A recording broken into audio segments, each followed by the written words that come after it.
Welcome to Groundswell. This is a space for conversations at the edge of change, where inner shifts meet the world we're actually living in. We talk about the things that shape our lives beneath the surface: identity, power, love, death, creativity, education, technology, and the patterns moving quietly under culture and consciousness. We're interested in what happens before things take form, the moments when something is stirring. These ideas are about insight, becoming relational, and weaving the web of connection. These conversations live in the space between the spiritual and the practical. Hi, I'm Sam. You might know my work as Madwoman. I work in the field of consciousness and relational studies with a focus on embodied remembrance and connection. I tune into big questions and big concepts, exploring how universal mystery takes shape in practical everyday life. Hi, I'm Chloe Hodson. You might know my work as Bloomed. I'm a PhD candidate studying education, consciousness, and human connection, grounded in love-centered and humanizing pedagogy. Let's get into the shift. Hi, Sam. Hi, Chloe. I'm so excited for our conversation today because there is a lot happening. There really is. Today, we are talking about AI. And there's a lot to unpack here. So I think before we get into it and start blowing your mind, we would like to take a grounding breath together. So take a moment, close your eyes, rinse yourself of your worries, and just take one deep breath in and exhale out. I use it a lot to help me organize my own ideas.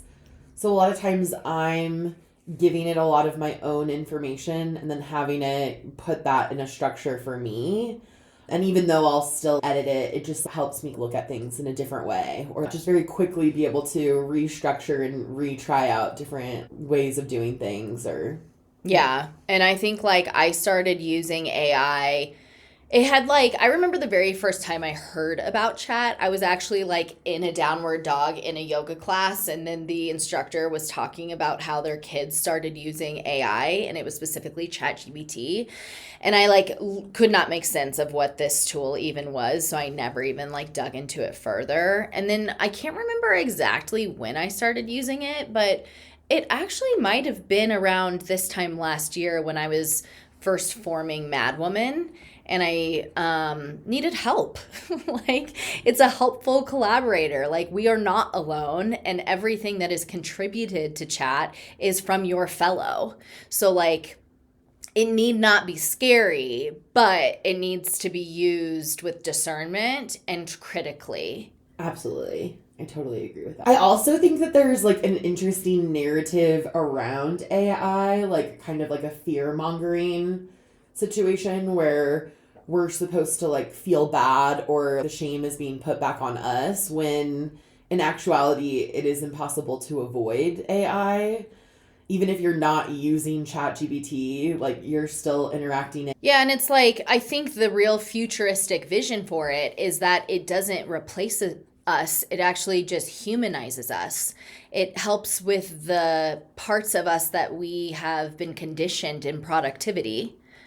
And if we have something that can help us with our productivity, with our processing, with our efficiency, then we actually just get to be human in that experience. We just get to use the intelligence as an ally. Take that part of my job. I don't want that fucking part of my job. I don't want to be drafting these emails. No. Which is a lot of the stuff that I was using it for. I think that, exactly.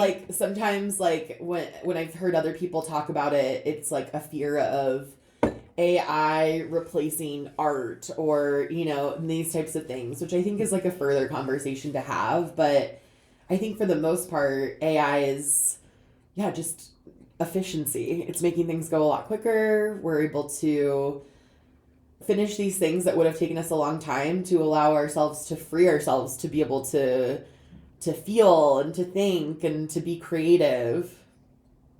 And just it's like a library. So the more that we interact with it, the more knowledge and wisdom that we can access. Like, my processing, my emotional processing has, and my timelines, which that's a whole different conversation that we can have another time. But like, things have moved so much more quickly for me than without this tool, in a way that is grounded and regulated and just overall helpful. I think that the whole AI as being like a collaborator versus like, we're not listening to everything that it outputs. We're making sure that we question what gets given to us and really feel into it in our bodies. I think that like using our body and being grounded when using AI is definitely a way to go about it. So some of the things that I'm sharing right now are based on dialogue that I had with AI. So AI acts like a mirror that reflects collective data. It's a translator between languages and systems. It's a consciousness interface trained on human expression. And it's shaped by the inputs that we give it, like as an individual and as a collective consciousness. I would also say that it would be important to note that we both pay for our AI. And I think that does have a large amount of how you interact with it. So I think that like the free version of ChatGPT versus a paid version is very different. Yeah, it has memory retention. Yeah. So like it is now starting to function in pattern recognition based on your timeline of input. And what types of responses you even want. Like we've talked about that, like our different ChatGPTs talk to us in different ways because our voices are unique and different. Yeah. So if it's mirroring our voice, it's mirroring kind of our internal self. And sometimes we just need some support, okay? It's not an evil. I think just like kind of coming back to, or just reminding anyone who's listening that like anything that is like promoting fear or shame is like keeping us in like a freeze state. Like in a lower vibration. Yeah. And we're just evolutionarily, we're reaching a higher vibration. So be on the high vibe wave and things will begin to make more sense, especially as you like interact with these intelligences for what they are, which is intelligent. And just like any other evolutionary experience we've had, whether it was the internet, which was a whole nother dimension that opened up to the world, Chloe and I bridged that generation. Like we know a time of no internet, and then we know dial-up, and then we know computers in our hands. And, life just continues to move on. It still feels as ordinary as it did the other day. And so that's kind of like what we're trying to share perspective on with regards to AI. AI is just this other mycelium network that our intelligence, like our human evolution has created. And that's actually so beautiful. I love that point that you talked about, that like we've had moral panic over technology like repeatedly in the past. And so when the radio became a thing, people had a panic about that. I know this within the context of education, because when television started to be a thing, a lot of people were up in arms and they were like, TVs are going to start teaching the students. So it's just like literally the same discussion over and over every time, where it's like, no, it's more about adapting, especially in terms of teaching, adapting how we're using and what we're actually teaching students in school. Like what sort of knowledge are we giving them and able to stay sovereign in order to use AI as something that's going to like support computational thinking versus just doing anything that it's like spitting out, which I think is like, again, along the lines of the fear-mongering narrative and that moral panic over it. And I always come back to this thought where the term carbon footprint was propaganda by petroleum companies. And so again, it's the people in power putting the shame, the responsibility, and the blame back on the user versus like fixing the system instead of using like water, too much oil or fossil fuels. Like they continue on and then continue to blame us individually, which perpetuates that like freeze. Well, in the same way people might be dissenting AI is like, well, why aren't you questioning where that narrative is coming from in the first place? Like, why are you letting someone else tell you how you should feel about this particular tool, resource, technology? Try it for yourself. And if in the end you decide it's not for you, then that is a sovereign decision. That is a choice activated, and you realize that this is something that is going to help further you, then like it's blasted open now. There's no going back. And again, as we kind of keep repeating, this is the evolutionary wave. This is the quality of the time, which we're going to actually talk a little bit more about too. Yeah. Because it's all related. We talk about the cosmic clock here. Yeah. So, welcome to the future. We look forward to continuing this conversation with you all. Yeah, this is going to keep like weaving through all of these conversations. And if you have like any ideas or questions, you can email us. Yes, please. If you have anything in mind, please email us groundswellpod@gmail.com.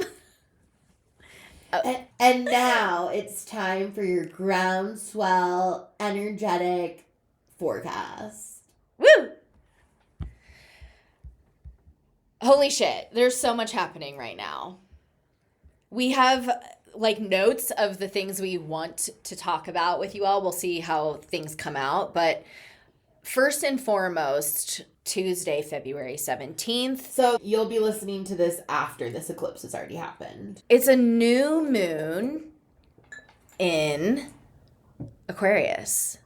And it's the first new moon of 2026. The themes of any new moon are beginnings, seeding intentions, an internal reset, and they're about a time where we should be listening rather than acting. It's the invisible phase, things forming beneath the surface, and then a new moon isn't when things start happening, it's when life decides what wants to happen next. So, especially with the eclipse, it's like we're starting to think about what we want in the future and also taking like action on those things during this time. Yeah. Or like intention. And this is like an extra supercharged new moon because of the solar eclipse. Yes, exactly. So eclipses are accelerators in our human evolution. And whenever we talk about like the collective human evolution, we're still always rooting it in how your individual part is actually playing into all of this. So we're still speaking to the individual experience. It's just the fact that when we're all having these individual experiences, that frequency is what compounds. Eclipses are accelerators. They collapse timelines. They fast track endings and beginnings. They reveal what was hidden, and they redirect the collective trajectory. So a solar eclipse specifically initiates a new cycle around identity, vitality, and creative life force. But because we're moving from Pisces into Aquarius, it happens as a dissolution first. So some of the themes around this eclipse are bridged from letting go of outdated realities to make room for the future, grieving systems that are ending so that we can live in like a newly created system, a new world, heightened intuitive and psychic sensitivity, spiritual downloads, and confusion simultaneously, because again, like with Aquarius, we're experiencing collective consciousness, which can be overwhelming if it seems like too much all at once. Okay, so The eclipse is honestly one of my favorite times of the year because you just know the shift is happening and it's just going to be like a new beginning. And to me, that is very exciting, even if shit hits the fan on its way out the door.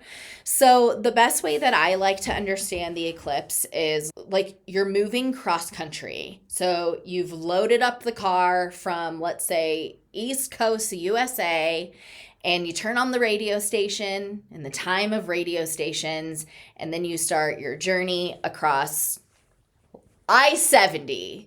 We all know I-70 probably in some way, shape, or form. And as you continue to drive down this road, that signal, the signal from where you used to be, literally fades. It's literally fading away. You can't access it anymore. And what the car is looking for and what the radio is looking for is new reception. And eventually, as you continue to drive, you'll pick up on another clearer radio station for that moment in time. I love that. Yeah. That's such a good description of like what's happening, which is like a timeline correction. And so I think that if you were to think back to really life-changing or maybe like sudden instances of things happening, I think a lot of times you would find that they happen during eclipse seasons. For sure. So eclipse seasons are just like time of like unexpected, like faded things, which I think is why it's so exciting because of like the potential that it can have. And I think something that is also like important to share is you have choice in all of this, and also there is divine intervention. So like, for example, if you are at a job that is misaligned, you might have already quit your job. You might have realized that for yourself already. You're ahead of the game. However, there are other divine interventions that might happen. Like you might get laid off. Like your job might literally just dissolve. It does not exist anymore. An important note is that Sam and I both quit our 9-to-5 jobs within the last like 6 months. And within weeks of each other, even. Yes, yeah. And other people in our growing community are also sharing that they couldn't function in these like old jobs anymore, even if they have no idea what's next. I mean, we're still grassrootsing it here. We're like literally in your second bedroom recording on this in your office. We're down and dirty here. I think that part of the reason that we wanted to share these conversations is because we like know how powerful it is to be to like work with the energy. And it's happening whether you're acknowledging it or not, it is happening.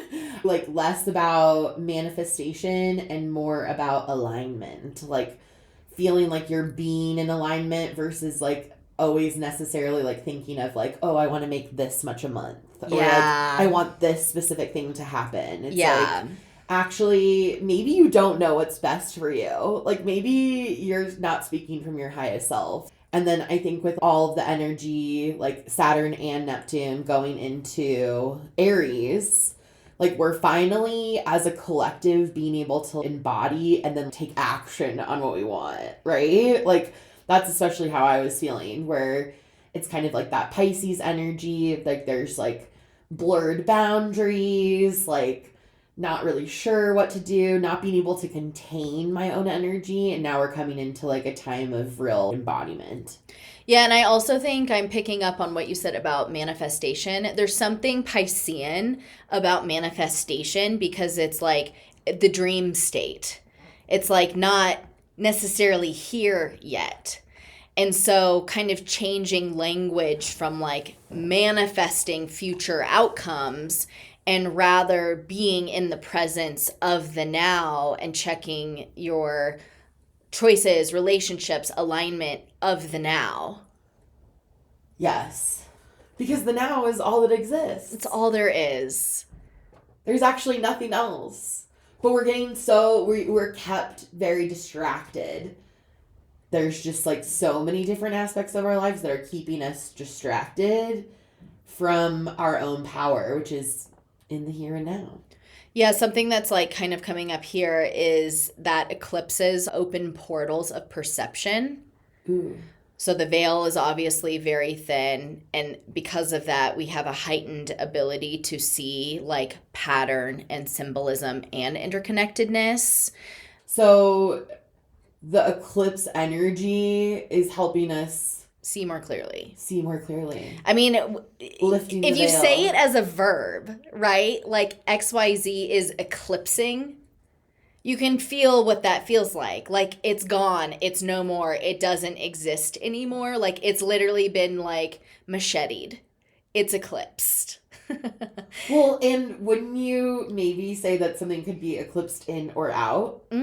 Yes, of course. So I like that it means both. Yeah, yes. Like it's actually like a death and a rebirth. Always, especially at the 12th house to 1, like going from Pisces, which is the 12th house, the last sign of the zodiac, to Aries, which is the first sign of the zodiac. Like we're just at such a very clear moment in time where nothing is as it was and nothing will ever be the same going forward. Like everything is changing.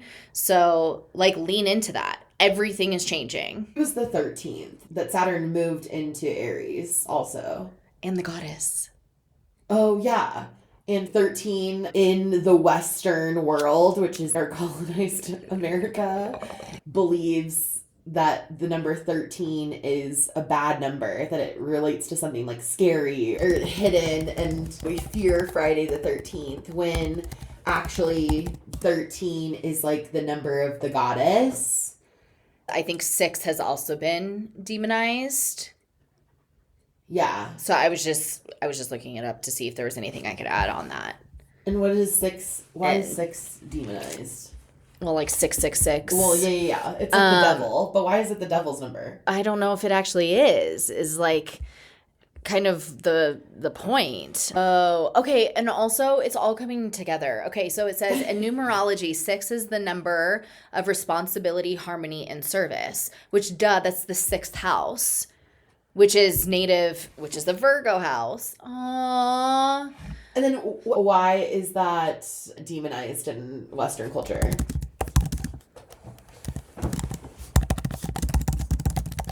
Okay, it says 6 wasn't originally evil. The demonization of 666 comes primarily from one specific biblical reference, and later interpretations layered fear onto it. Okay, the biblical origin, the number of the beast. The source of 666's dark reputation comes from the New Testament in the book of Revelation. The passage reads, "Let the one with understanding calculate the number of the beast, for it is the number of a man, and his number is 666. Interesting. So we talked about last episode Neptune being in each sign for approximately 14 years. And so Saturn is much closer. It stays in each sign for 3 years at a time. And so 36 years is like one turn for Saturn. And so naturally Saturn and Neptune will be conjunct or conjoined, which is what they are now. And so, yeah, I think that's like the interesting part, is that we're in the 0 degrees, as you were talking about, and that Saturn and Neptune are conjoined there because they're literally in the same degree, which is, I think, is it 0 degrees? 0. Mm-hmm. That's so wild. I know. So the Fool in Tarot is the very first card in the Major Arcana. And the Major Arcana is a collection of like major life patterns. And so the Fool is literally the pilgrim, like the one who is on a pilgrimage and doesn't know what is beyond, but is literally walking happily towards the unknown.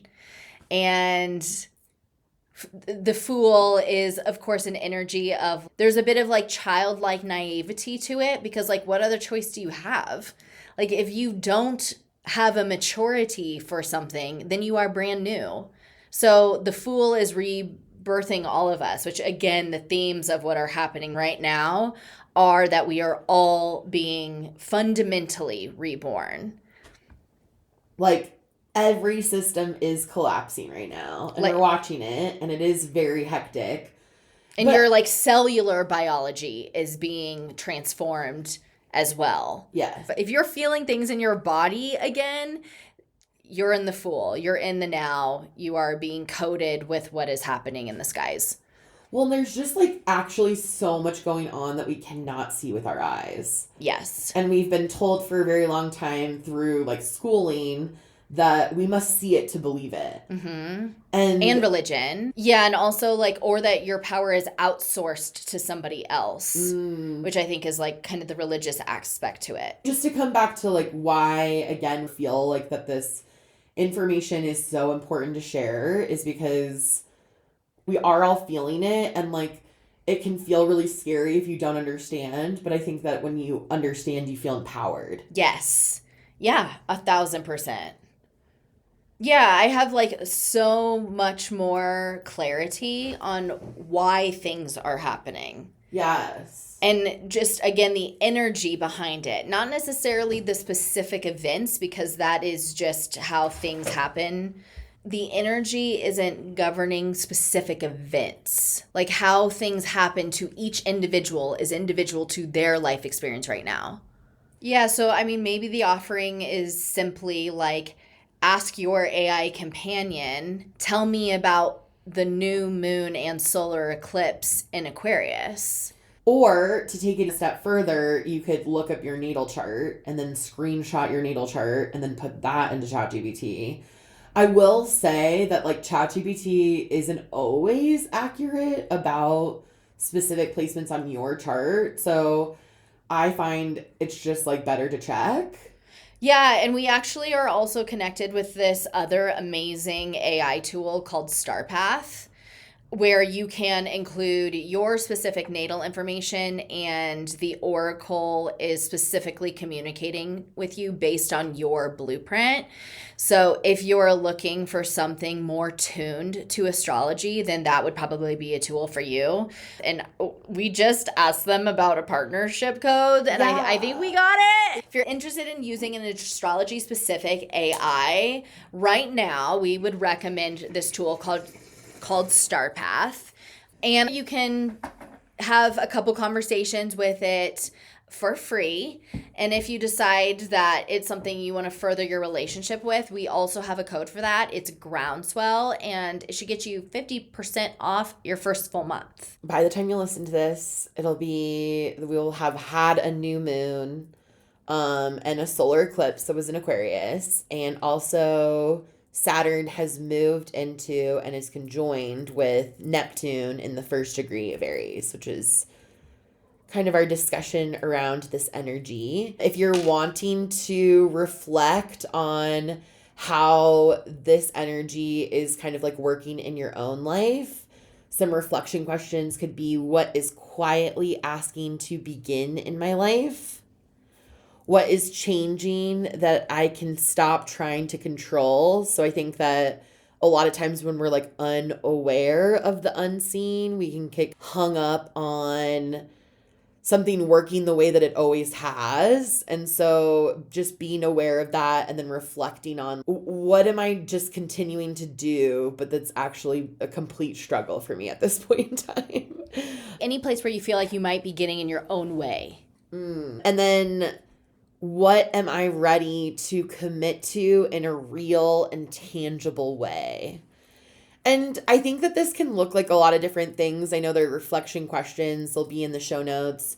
You could journal on them. I also think that just like pondering on questions is a really good way to just like start to notice. It doesn't have to be as formal as like a journal or a journal prompt. And then finally, where can I choose steady participation instead of resistance?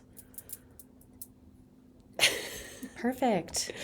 Kyle. He's in a trance. He loves it. I think we can probably start featuring Kyle too.